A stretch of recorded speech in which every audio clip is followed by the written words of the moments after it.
From shutting out the Carolina Hurricanes 3-0 to now allowing the Tampa Bay Lightning to score 4 unanswered goals on you.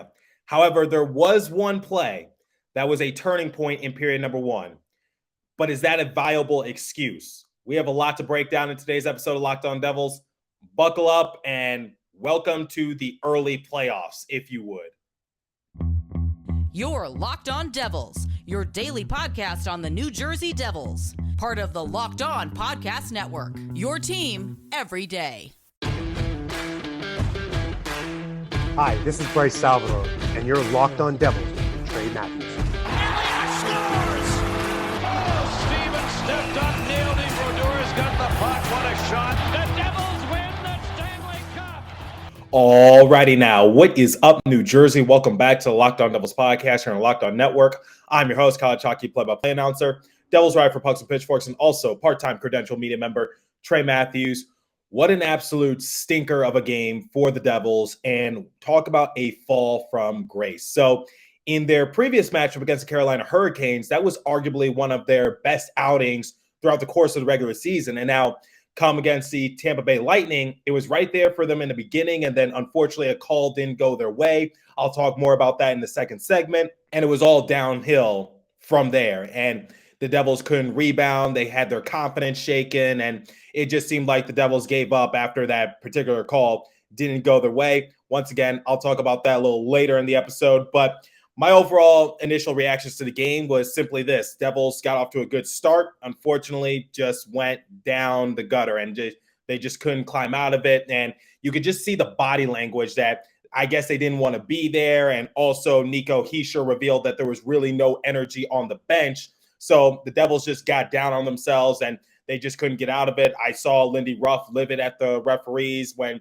that goalie interference was assessed to Tomas Tatar. But the overall thing for the New Jersey Devils is simply this. You got to learn how to rebound. You got to learn how to fight through adversity, because it was a main talking point in the previous episode, because I said when looking back at that Toronto Maple Leafs game, that was a game that the Devils should have had. And obviously, games like that are going to happen. Doesn't matter if you're the best team in the NHL. Doesn't matter if you're middle of the pack. Doesn't matter if you're the worst team in the NHL. You're going to have games in which you felt as though you should have had it, and unfortunately, you come out on the losing end. So I said, how did the Devils rebound from that? They were able to get a shootout victory against the Washington Capitals and then come against the Carolina Hurricanes, even though Andrei Svechnikov was out that game. And by the way, sending my best wishes and speedy recovery to Svechnikov, because it was revealed that he's going to have season-ending surgery. So never want to see that from an opponent. Now, back to the Carolina Hurricanes game, I saw the Devils come away with a 3-0 shutout victory. Vitek Vanecek was really good. The defense stepped up when it mattered most. I saw Jesper Bratt and Jack Hughes have themselves a field day, and I saw Timo Meier get a little more comfortable with the overall system for the Devils. And like I said, that was probably one of their best outings throughout the course of the year because of what it meant, and it felt like a playoff game. And I think a lot of people who were in attendance for that game at the Prudential Center can back me up on that claim. And Bill Spalding and Ken Danico acknowledged that there was a silent tension at the beginning of the game, and the tension was so intense that you could cut through it with a knife because the fans were just waiting for something to get excited about. So that was sort of like a preview as to what's to come the playoffs. Now, while we're on the subject of the playoffs, one of the things I have for the Devils that's my main concern is that a lot of these players, so like Jack Hughes, Jesper Bratt, haven't seen the light of day after an 82-game season. So my thing is, like, how are the Devils going to match up come the playoffs? Because it's sort of like the NBA, where you play one opponent and maybe you don't see that opponent for another few weeks or maybe even a few months. And this is sort of the similar structure in the NHL, which is you play one opponent, then maybe you don't see them for a few weeks or a month or so, depending on the conference, depending on the division, whatever the case might be. And then come the playoffs, it's like, how do you fare up in a 7-game series? So here's how the New Jersey Devils need to rebound in their next few matchups, because when looking ahead of their schedule, they got to play the Tampa Bay Lightning twice in their next 3 games. So they got to play the Tampa Bay Lightning on Thursday. Then on Saturday, they play against the Florida Panthers. And then on Sunday, they play against the Tampa Bay Lightning once again. So I said in the previous matchup against the Carolina Hurricanes, that was a good test for the Devils. Well, I challenged them to another test. Treat these next few games as a playoff series, or treat it as sort of like a preview, because we know what the Tampa Bay Lightning are capable of. They're a very good team, and they went to 3 straight Stanley Cup finals, and they were able to win 2 of them back to back. So my thing is like, that's what the Devils need to treat these next few games as. Treat it as a mini playoff series, and that can get you well prepared come playoff time, and it could give you that exposure. So that game against the Carolina Hurricanes, that was sort of like what the playoff atmosphere might be like, especially when there's a lot at stake. But obviously that's not a 7-game series. And I know that this is like game 1 of 3 against the Tampa Bay Lightning, which is not a true playoff series, but at the same time, it's a good preview. It's a good snippet. So how do you adjust to the Tampa Bay Lightning? How do you rebound from adversity? How do you make sure that when something doesn't go your way, it doesn't get into your head? And that's where I feel as though the Devils went wrong in this game, because the Tampa Bay Lightning, and you can ask Andre Palat this, they're a team with grizzled veterans. They've been in that situation before, and they know how to take advantage of some of those opportunities. And we saw it throughout the course of the game, which was they had a smart challenge, and whether it was the correct call or not is up for debate, which is, like I said, I'll talk about in the second segment.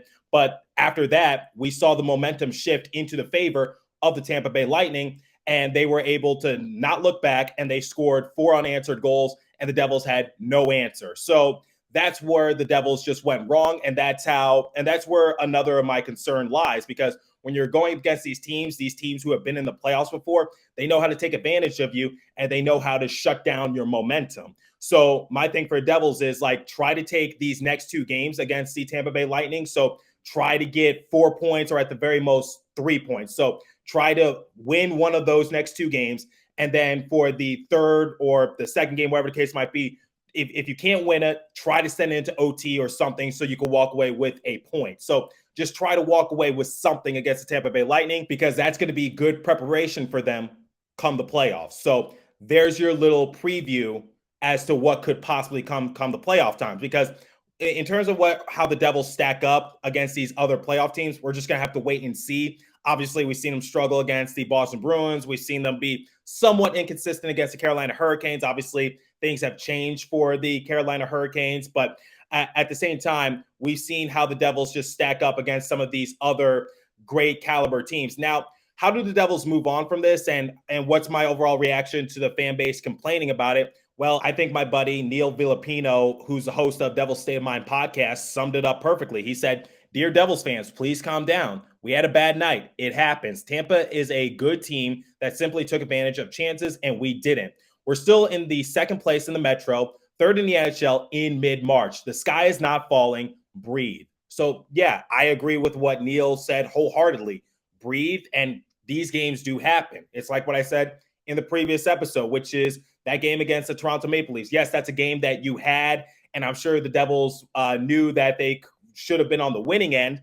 But like I said, those things just happen. So this game, it was just bad circumstances for the Devils, and they just weren't able to respond to the adversity, similar to what they did against the Toronto Maple Leafs. So my thing is, you got to play the Tampa Bay Lightning once more on Thursday. So when this episode goes live, you got to play them the very next day. So how do you make those adjustments? That's where I question Lindy Ruff. That's where I question the players. How do you respond to this adversity? And does it really shine a light?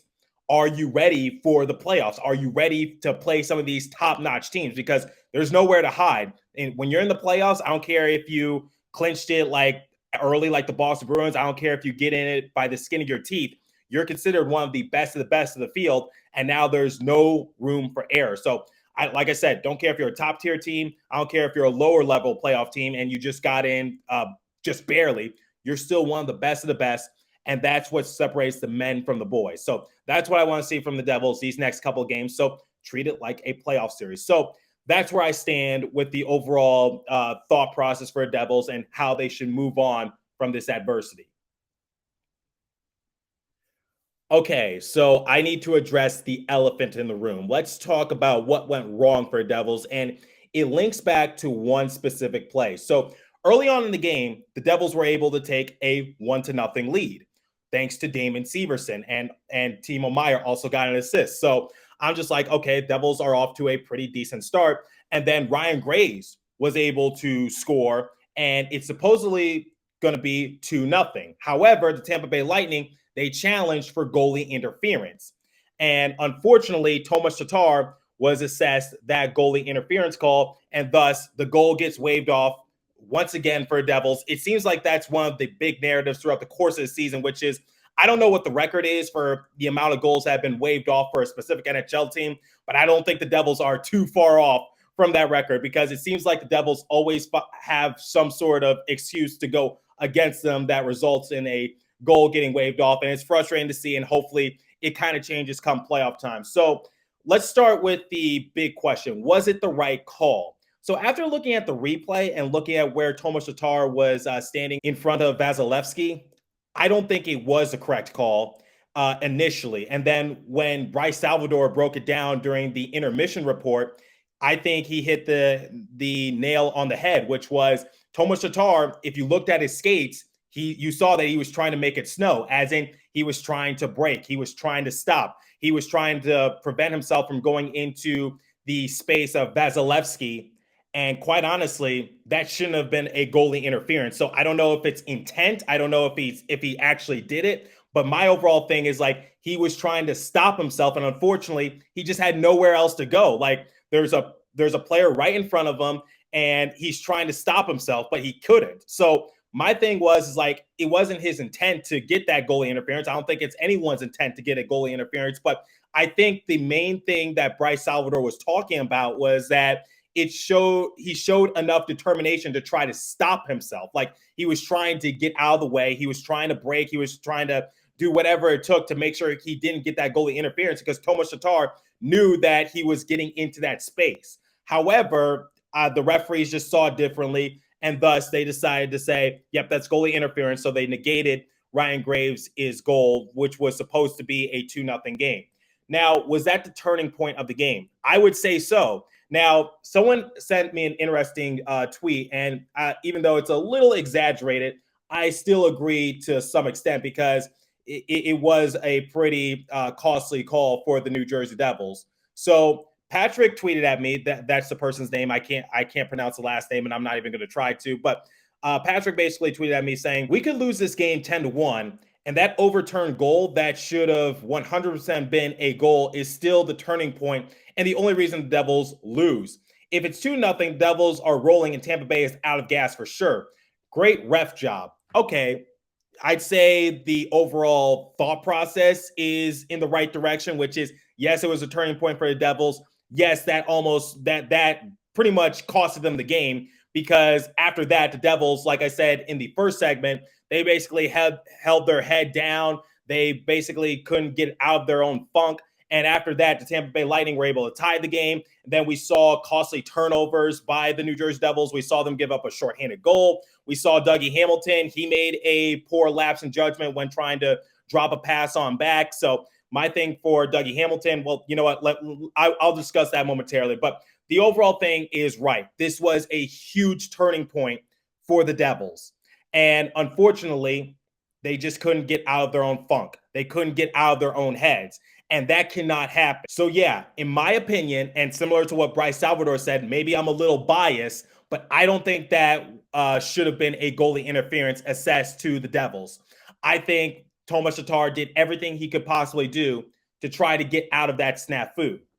But at the same time, it goes back to what I've been saying in this episode and the last episode. Devils, how do you respond to the adversity? Okay, something doesn't go your way, but you're still leading 1-0. Try to get another goal and try to answer on back, okay? The Tampa Bay Lightning, they made a smart business decision, which was look at the replay and just try to see, like, is that goalie interference, whatever case might be. So the Tampa Bay Lightning were trying to take the wind out of your sails, and they were able to do that successfully. That's what these playoff teams do. Now, as a young, highly caliber playoff team, how do you answer on back?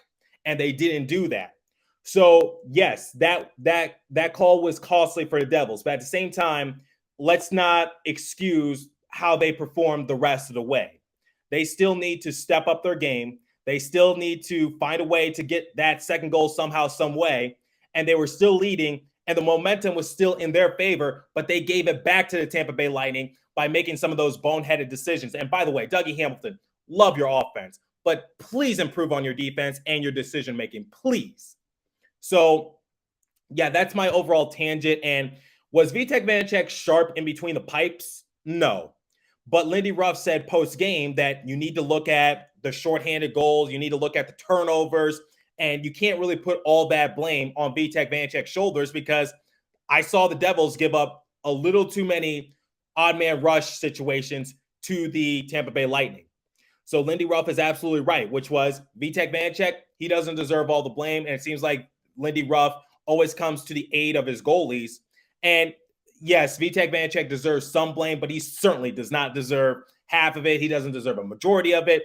I'd say he deserves anywhere from like maybe 10 to 15% of it because at the end of the day, he was trying to hold his end of the bargain up, but the defense in front of him wasn't all that good, wasn't all that effective.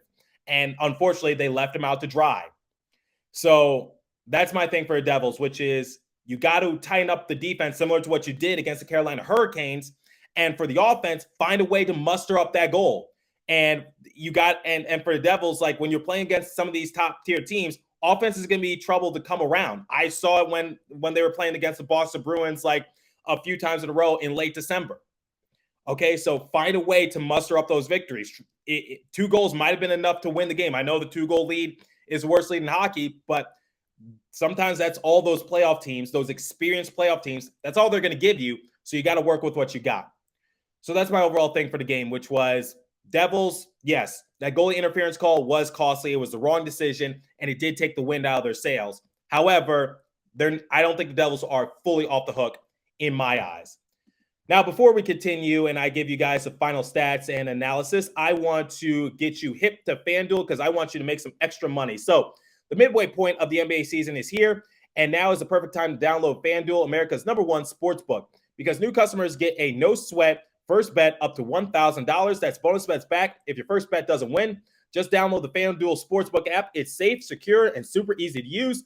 Then you can bet on everything from the money line to point scores and three-pointers drained. So FanDuel lets you combine your bets for a chance at a bigger payout with same-game parlay. So don't miss on this chance to get your no-sweat first bet up to $1,000 in bonus bets when you go to FanDuel.com/lockedon. That's FanDuel.com/lockedon to learn more. Make every moment more with FanDuel, an official sports betting partner of the NBA. And you know the drill. Visit our friends at Locked On Bets for all your betting needs there as well. And always, please remember to gamble responsibly. And now, let me tell you about a product I use literally every day. So I started taking AG1 because I wanted to be happier, wanted to be healthier. So what is the stuff? With one delicious scoop of AG1, you're absorbing 75 high-quality vitamins, minerals, whole food source superfoods, probiotics, and adaptogens to help start your day right. This special blend of ingredients supports your gut health, your nervous system, your immune system, your energy, recovery, focus, and aging, all those things. So its lifestyle is friendly, whether you eat keto, paleo, vegan, dairy-free, or gluten-free. Contains less than 1 gram of sugar, no GMOs, no nasty chemicals or artificial anything, while still tasting good. Supports better sleep quality and recovery, supports mental clarity and alertness. It's one thing that's best about Athletic Greens. They use best of the best products based on the latest science with constant product iterations and third-party testing. So right now, it's time to reclaim your health and arm your immune system with a convenient daily nutrition. Just 1 scoop in a cup of water every day. That's it. No need for a million different pills and supplements to look out after your health. To make it easy, Athletic Greens is going to give you a free 1-year supply of immune-supporting vitamin D and 5 free travel packs with your first purchase. All you have to do is visit athleticgreens.com/NHL Network. Again, that is athleticgreens.com/NHL Network to take ownership over your health and pick up the ultimate daily nutritional insurance. So like we do with every post-game recap, let's look at the final stats, and then I'll give the Devils a letter grade. So shots on goal differential, 30-23 in favor of the Lightning. Face-off percentage, Devils won that department 60% to 40%. Power play, Lightning were 0 for 2, but they got a shorthanded goal in period number 1. Devils were 0 for 2. Hits, 13-12 in favor of the Devils. Blocks, 19-17 in favor of the Lightning. Giveaways, dead even, 10 apiece. So this game is a little difficult because the Devils had it in the bag in period number 1, at least. And I don't know how the rest of the game would have gone, but I would like to assume that had the Devils gotten that second goal, I think they would have had all the momentum going forward. And we've seen their confidence just boost up every time they take a decent lead. But the 2-goal lead is always the worst lead in hockey. So not psychic or anything, but I hate going to this. But according to James Nichols, when you look at the deserve to win meter, 65.4% in favor of the Devils, 34.6% in favor of the Lightning. Now, Personally, I think that's a little much because I don't think the Devils truly deserve to win the game. However, yes, you have to look at some of those shots that rang in out of the post, and yes, you got to consider the fact that goalie interference really hindered the Devils' momentum. But at the same time, I don't think the Devils truly deserve to win the game because, like I said, despite that goalie interference call, Devils were still leading, and they still could have found a way to get maybe a second or third goal. And their defense was atrocious. They couldn't help out Vitek Vanecek. And also, I have a quick question. Why the hell is Brendan Smith playing and not Kevin Ball? What is it with Lindy Ruff being a pancake and just being flip-floppity about his line changes or whatever the case might be? I wish I could ask him, but unfortunately, I'm not in the New Jersey area for the time being. So if I had to give the Devils a letter grade, this is tough. I'm going to give them a C- because – yes, that might be a little harsh, but at the same time, my thing is simply this. And I know I sound like a broken record when I say this. You still had the lead. You got to learn how to rebound from adversity. And welcome to early preseason playoffs. That's exactly what's going to happen come playoff time. Now, how do you answer back? You got to play the Lightning again on Thursday.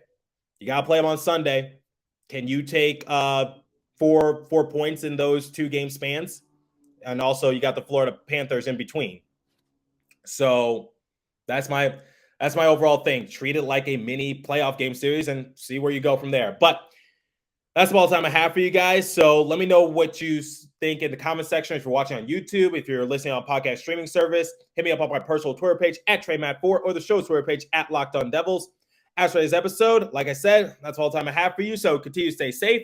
Have a wonderful day, New Jersey. Go Devils. I'll catch you guys in the next episode. Thanks for listening once again.